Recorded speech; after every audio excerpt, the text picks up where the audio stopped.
What's going on, guys? This is Empty Box, and today I want to talk about displays. Yeah, not exactly the most exciting topic, but it is definitely a topic nonetheless.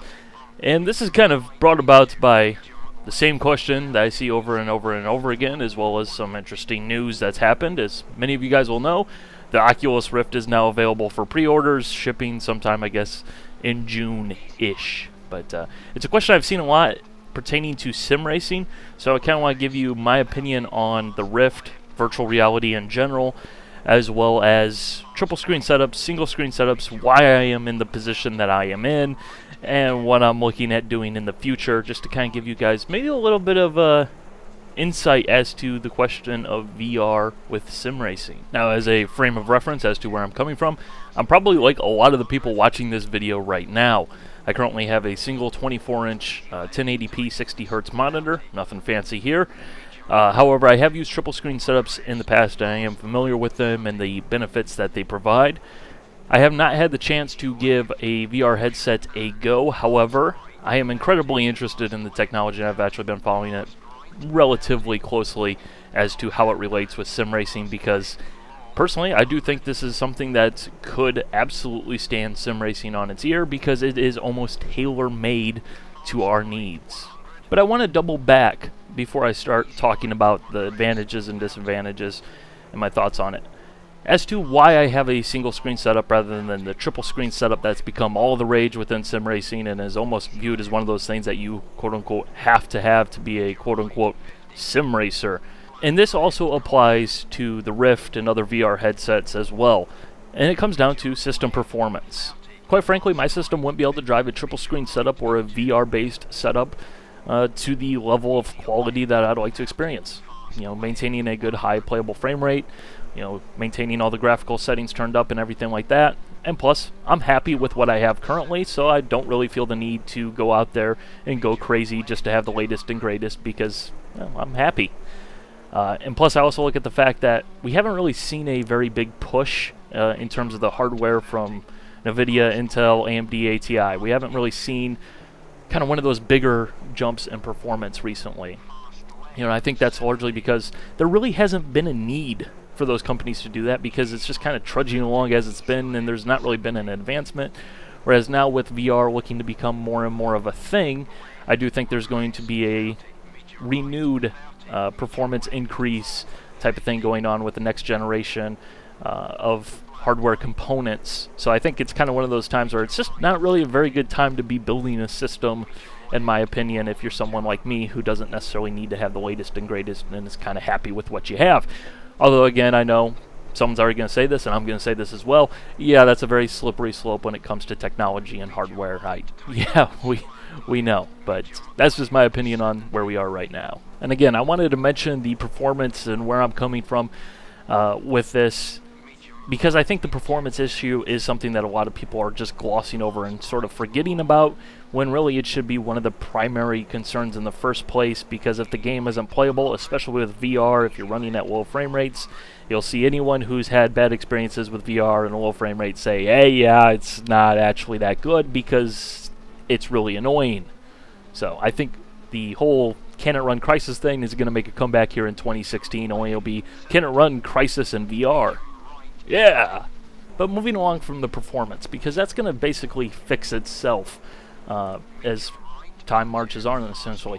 But as to what I think about VR with sim racing specifically, it comes down to, in my opinion, we have the perfect titles for VR. Absolutely perfect titles for VR. Because when I think about it, we don't have to worry about WASD movement, mouse aim or anything like that. We're not flipping thousands of switches like you might be doing in a flight simulator, where you have to figure out, well, how am I actually going to toggle those switches? Do I need to have hand tracking, positional movements, and things like that, and all sorts of other peripherals that it opens the door for to make it a truly more immersive experience? Instead, I have a steering wheel in my hands. I have pedals underneath my feet. I have a shifter right next to my steering wheel. I have a button box if I need to toggle buttons, and there's switches that you would expect to see in, like a race car. They click.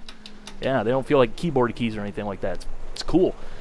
But, I think those factors are going to make a very solid VR experience, and I think we've seen a lot of reports that from people who have, chosen the early adapter, if you even want to call it that, approach to the whole VR thing. I think this seriously is something that is very big within sim racing, and this has also been a factor as to why I haven't upgraded my system, because I am very excited for this, because like I said, it's so tailor-made to what we do.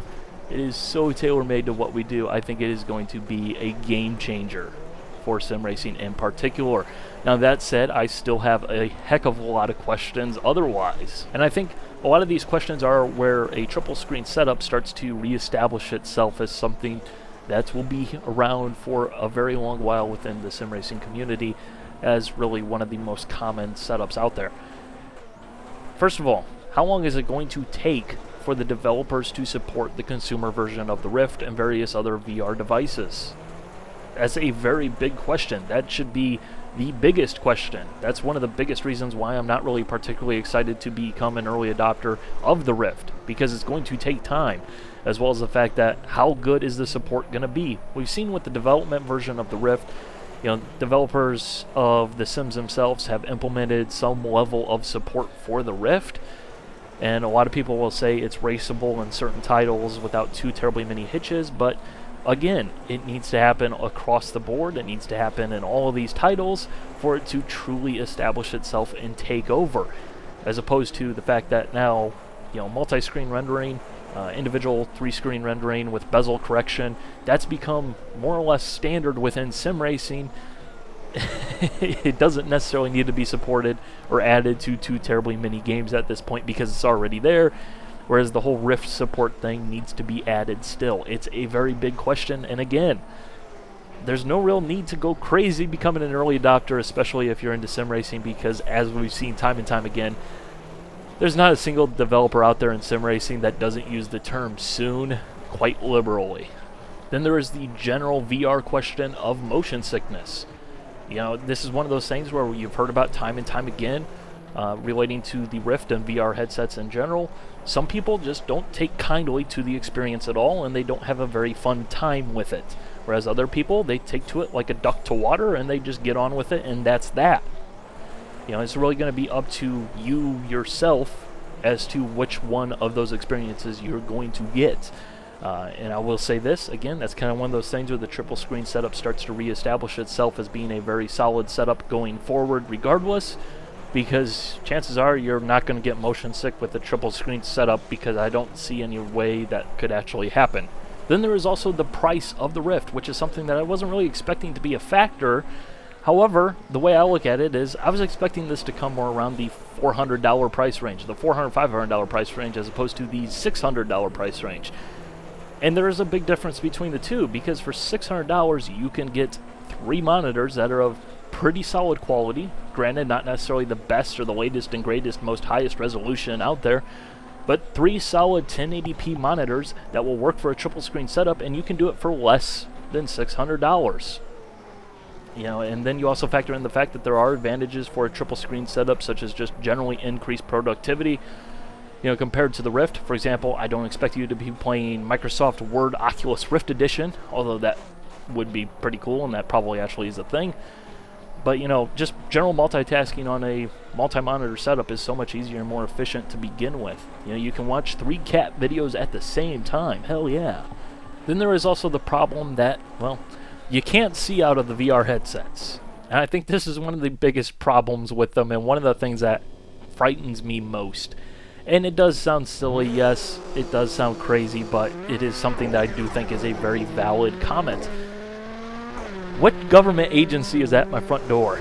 Okay, yes, we're joking there, but at the same time, is my dog barking, which is really the only way that I'd ever hear anything going on outside the world, anyways, with some headphones on and a headset on my face.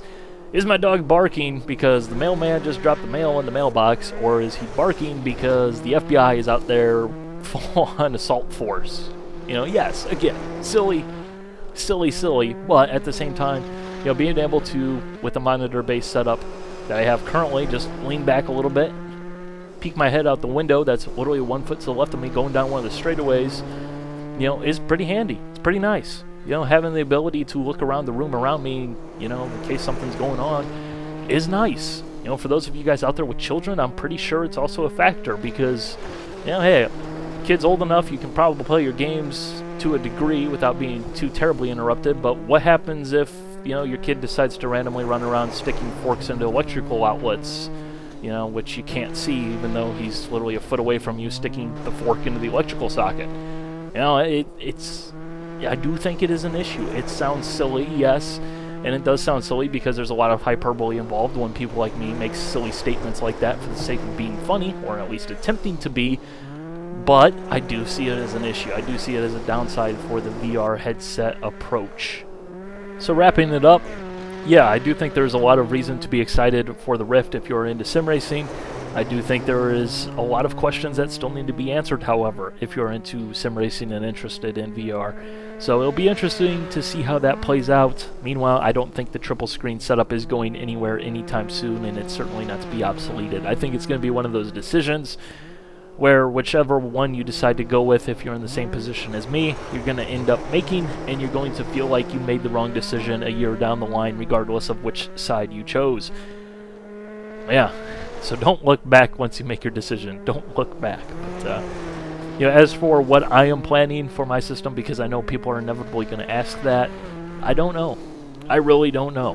Fortunately, I'm in this position that I've put myself in anyways because I've been waiting for this to unfold, where I don't have to worry about being tempted or anything like that. I mean, yes, I could put a new graphics card in my system and probably get by that way, but at the same time, I kind of do use my system a little bit differently than what I did when I originally built this in the first place, so I'd like to upgrade entirely. So I don't know. I don't know which one I'm going to decide with. I can make cases for both setups. I can make cases for both approaches, and I do think that's going to be the case for a very long time. And it's only going to get tougher as VR improves and becomes more accepted and widespread. And I think eventually it will take over, but I do think that's a significant way down the line at this point, so it's not worth considering too terribly much. But it's going to be interesting to watch this unfold. I will put it that way. It's going to be very interesting to watch it unfold. So hope you guys enjoyed. Bye.